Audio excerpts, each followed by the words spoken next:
Hello everyone, welcome to my YouTube channel get success, जिसमें आज हम ईवीएस के कुछ मोस्ट इम्पॉर्टेंट क्वेश्चन डिस्कस करेंगे जो कि आपके आने वाले एग्ज़ाम में भी बहुत ही इम्पॉर्टेंट होंगे, हेल्प करेंगे आपको। और ये बाइलिंगुअल क्वेश्चन होंगे। आई होप आपको इसमें से किसी को भी प्रॉब्लम नहीं होगी। ठीक है, चलिए देखते हैं आज का पहला क्वेश्चन। और ये क्वेश्चन की सीरीज़ जो है आपके सी-टेट के लिए, एमपी-टेट के लिए, यूपी-टेट के लिए, रीट के लिए, एच-टेट के लिए जितने भी टीचिंग एग्ज़ाम्स होते हैं उसमें जो पर्यावरण अध्ययन पोर्शन आता है उन सभी के लिए ये क्वेश्चन हमारे बहुत ही इम्पॉर्टेंट होंगे। ठीक है, तो चलते हैं पहले क्वेश्चन में। पहला क्वेश्चन है हमारा, संसार का सर्वाधिक समस्याकारी जलीय खरपतवार जिसे बंगाल का आतंक भी कहते हैं वह है एखॉर्निया क्रॉसिपस मीन्स जलकुंभी। सेकंड है हमारा पार्थीनियम हिस्टेरोफोरस मीन्स कांग्रेस घास। थर्ड है लेंटाना कैमारा या फिर सिनोडोन डेक्टाइलोन धूप घास। तो इस क्वेश्चन के बारे में अगर हम बात करते हैं तो सभी को पता होगा। क्वेश्चन थोड़ा सा अजीब दिख रहा है लेकिन इसका आंसर बहुत ही इजी है। बंगाल के आतंक के नाम से क्या जलकुंभी फेमस है हमारा, और जलकुंभी किसका साइंटिफिक नेम है? एखॉर्निया क्रॉसिपस का। ठीक है, ये साइंटिफिक नेम है। इसके अलावा सारे ऑप्शन आप देख लीजिए, ये है क्या, ये भी जो है ये घास होती है एक प्रकार की कांग्रेस घास जिसका कि साइंटिफिक नेम हमारा पार्थीनियम हिस्टेरोफोरस होता है। लेंटाना कैमरा भी हमारा ऐसे कुछ होता है। और दूब घास होती है जिसका कि साइंटिफिक नेम होता है सिनोडोन डेक्टाइलोन। ये आपके यूपी टेट 2020 में जो एग्ज़ाम हुआ है उसमें ये क्वेश्चन पूछा जा चुका है। और इस क्वेश्चन का बंगाल के आतंक के नाम से कौन फेमस है? वो हमारा जलकुंभी है, एखॉर्निया क्रॉसिपस। क्या है जलकुंभी इस तरीके का होता है जो कि तालाब में होता है। और ये हमारे जब जिस भी तालाब में होता है ये उसके रहने वाले जीवों के लिए बहुत ही खतरनाक होता है, इसलिए इसे बंगाल का आतंक कहते हैं। चलते हैं नेक्स्ट क्वेश्चन। अगला क्वेश्चन हमारा क्या कहता है? वायरस के अजैविक होने का लक्षण है। ठीक है, वायरस के बारे में बात कर रहा है, एबियोटिक के बारे में पूछ रहा है कि क्या इसके साइंस लक्षण क्या होते हैं। यह प्रजनन नहीं कर सकता है, इसमें प्रोटीन नहीं पाया जाता है, इसमें वंशानुगत सामग्री नहीं पाई जाती है, या फिर इसको क्रिस्टल के रूप में परिवर्तित किया जा सकता है। ठीक है, तो वायरस के अजैविक होने का लक्षण जो है क्या होता है? इसको क्रिस्टल के रूप में परिवर्तित नहीं करते हैं। ठीक है, यही हमारा जो है लक्षण पूछा था, तो इसको क्रिस्टल के रूप में परिवर्तित किया जा सकता है। ये हमारे वायरस का एक बहुत ही इंपॉर्टेंट लक्षण होता है। ठीक है, तो फोर्थ वाला ऑप्शन इसमें सब क्लियर है, सही हो जाएगा। आपको क्वेश्चन अगर कुछ भी डाउट रहता है आप कमेंट बॉक्स में लिख करके पूछ सकते हैं। ऐसी ही क्वेश्चन की सीरीज़ आपको डेली ईवीएस की, सीडीपी की, हिंदी की, आपको संस्कृत की, जितने भी पॉसिबल होंगे सब आपको मिलती रहेंगी। तो अगर आप चैनल पर नए हैं तो सब्सक्राइब कर लीजिए ताकि आपको डेली नए नए वीडियो आपको मिलते रहें। थर्ड क्वेश्चन हमारा कहता है पादप हार्मोन जो फलों को पकाने में सहायता करता है।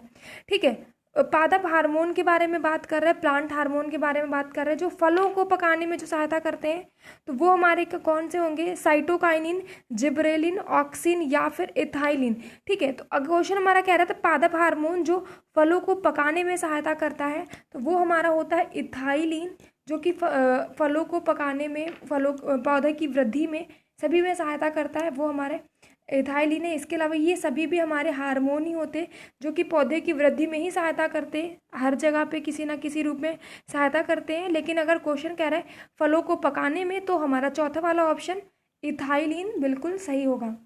आगे चलेंगे, अगला क्वेश्चन, क्वेश्चन नंबर 4 मिसिंग है।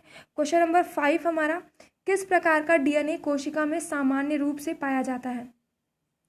बहुत ही इंपॉर्टेंट क्वेश्चन है, ये आपके एग्जाम में आए हुए हैं। जो यूपी टेट का रिसेंट में पेपर हुआ है, अभी जनवरी में ही पेपर हुआ है, उसी का ये क्वेश्चन पेपर है। तो आप लोग सभी लोग ध्यान से इस क्वेश्चन पेपर को करिएगा।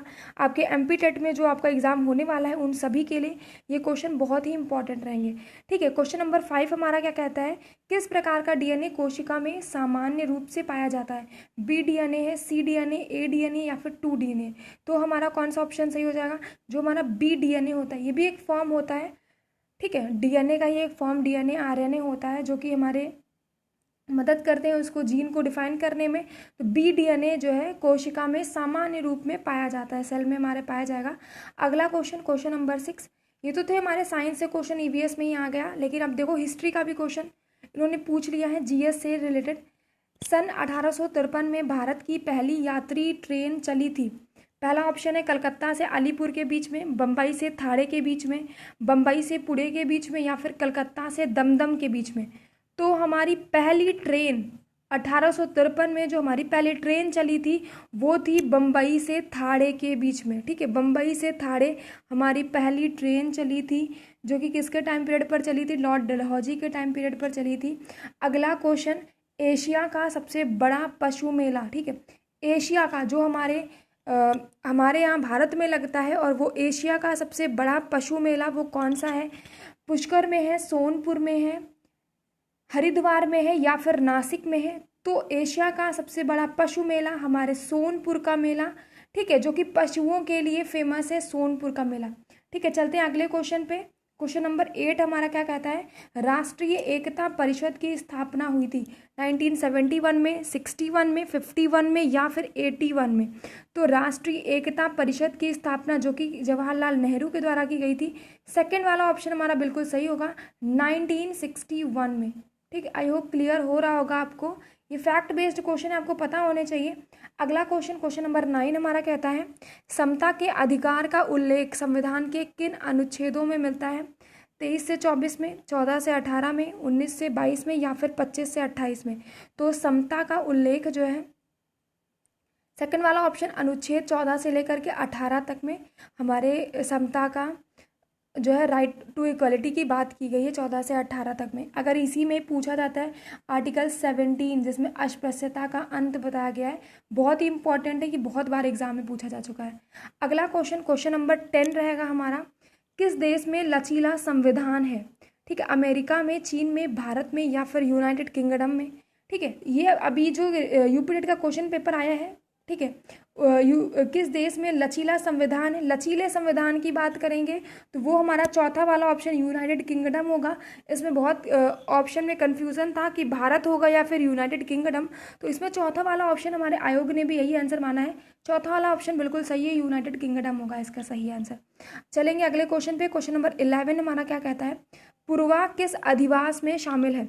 रेखीय में, ग्रामीण में, अपखंडित में, नगरीय में? ठीक है, तो पूर्वा नाम से ही क्लियर हो रहा है, हम लोग गांव वगैरह जाते हैं वहाँ पे पूर्वा नाम से बहुत सारी चीज़ें मिलती हैं, तो कहाँ से संबंधित होगा, ये किस अधिवास में शामिल है? तो ये ग्रामीण में, रूरल डिपार्टमेंट से, रूरल क्षेत्र से हमारे संबंधित होता है। चलेंगे अगले क्वेश्चन पे, तो 11 का हमारा ऑप्शन नंबर 2 सही होगा। ठीक है, क्वेश्चन नंबर 12 हमारा कहेगा भारत कौन सा ज्वालामुखी पर्वत है? अपलेशियन एक ज्वालामुखी पर्वत है, यूराल है, अरावली है, या फिर किलिमंजारो? ज्वालामुखी की बात करेंगे, सभी को पता होगा ज्वालामुखी होते क्या है हमारे। ठीक है, ज्वालामुखी जो उद्गार होता है नीचे से, जो हमारी पृथ्वी के अंदर की गर्मी बाहर निकल करके आती है, वही तो ज्वालामुखी फिर जम जाता है। ठीक है, तो इनमें से पर्वत कौन सा है? तो हमारा ये अफ्रीका का किलिमंजारो, ये एक ज्वालामुखी पर्वत है। ठीक है, तो चौथा वाला ऑप्शन हमारा बिल्कुल सही होगा। ये फैक्ट बेस्ड क्वेश्चन है, आपको सभी ज्वालामुखी के बारे में पढ़ना चाहिए। ठीक है, हमारा प्रकाशीय स्तंभ भी कहते हैं, स्ट्राम्बोली को कहते हैं। ठीक है, रिंग ऑफ फायर, इसी से रिलेटेड सारे बहुत सारे क्वेश्चन हमारे बन जाते हैं, आपको ये सारी चीज़ें पता होनी चाहिए, पढ़ना चाहिए आपको। ठीक है, अगला क्वेश्चन हमारा कहता है एलिफेंटा द्वीप स्थित है? देखो नाम से ही क्लियर है, एलिफेंटा। ठीक है, सबको पता होगा, जो लोग वहाँ से बिलोंग करते होंगे उन्हें पता होगा, नहीं तो जो घूमने गए होंगे उन्हें पता होगा। मुंबई तट से, गोवा तट से, कच्छ तट से, या फिर गंगा डेल्टा से? तो हमारा जो एलिफेंटा द्वीप है वो कहाँ पर स्थित है? मुंबई तट में। पहला वाला ऑप्शन हमारा बिल्कुल सही है। ठीक है, मुंबई तट में बहुत सारी उसमें मूर्तियाँ जैसी बनी हुई हैं, एलिफेंटा गुफाएं हैं वहाँ पर। द्वीप भी हमारा मुंबई में ही स्थित है, मुंबई तट में स्थित है, तो पहला वाला ऑप्शन हमारा बिल्कुल सही है। अगला क्वेश्चन, क्वेश्चन नंबर 14 हमारा क्या कहता है? मानसूनी वन पाए जाते हैं जहाँ वर्षा होती है। ठीक है, मानसूनी वन 50 से 150 सेंटीमीटर, 150 से 200 सेंटीमीटर, 70 से 200 सेंटीमीटर, या फिर 70 से 100 सेंटीमीटर? देखो मानसूनी वन की बात कर रहा है, तो मानसूनी वन, मानसून फॉरेस्ट, ये हमारे यहाँ पे वर्षा जो है 70 से 200 सेंटीमीटर के बीच की होती है। इसके अलावा जो हमारी पर्णपाती वन है वहाँ पे हमारी 200 सेंटीमीटर तक की वर्षा हो जाती है, लेकिन मानसूनी वन में जो है हमारी 70 से 200 सेंटीमीटर तक की वर्षा होती है। चलेंगे अगला क्वेश्चन तो 30 है इसमें क्वेश्चन, लेकिन अभी आज पार्ट 1 होगा जिसमें हम 15 क्वेश्चन के बारे में बात करेंगे। ये आपके एग्ज़ाम में आ चुके हैं। नेक्स्ट वीडियो पे हम आपके अगले नेक्स्ट 15 क्वेश्चन के बारे में डिस्कस करेंगे। आई होप ये वीडियो आपको पसंद आए, और बहुत ही इंपॉर्टेंट क्वेश्चन है, सभी क्वेश्चन करिएगा। अब 15 क्वेश्चन में आपके कितने सही होते हैं कमेंट बॉक्स में लिख करके ज़रूर बताइएगा, और कुछ भी डाउट रहता है आप पूछ सकते हैं। और ऐसी ही सीरीज़ आपको डेली लगातार मिलती रहे तो चैनल पर नए हैं तो सब्सक्राइब कर लीजिएगा, बेल आइकन आती उसे प्रेस कर लीजिएगा ताकि आपको टाइम से नोटिफिकेशन मिलता रहे। अगला क्वेश्चन, कार्बी एंगलोंग पठार विस्तार है, तिब्बत का है, हिमालय का है, प्रायद्वीपीय पठार का है या फिर शान पठार का है? तो कार्बी एंगलोंग पठार विस्तार कहाँ पर है? प्रायद्वीपीय पठार का भाग है, ठीक है। कार्बी जो कि हमारे मेघालय में पड़ता है, ठीक है। ये हमारा कहाँ पर पड़ता है? मेघालय में पड़ता है कार्बी एंगलोंग पठार, जो कि किसका भाग है, किसका विस्तार है? तो ये हमारे प्रायद्वीपीय पठार का विस्तार हो जाता है, ठीक है। तो ये आज के 15 क्वेश्चन की सीरीज़ आपको कैसी लगी, ठीक है, कमेंट बॉक्स में लिख करके ज़रूर बताइएगा। वीडियो को लाइक करना, शेयर करना, और अगर आप चैनल पर नए हैं तो सब्सक्राइब करना बिल्कुल मत भूलिएगा। Thank you so much. Comment box में ज़रूर से लिख के बताइएगा आपको सीरीज़ कैसी लगी, और ऐसे ही आपको कितने कैसे वीडियो चाहिए, ठीक है। Thank you so much, bye bye, मिलते हैं नेक्स्ट वीडियो पे। Thank you.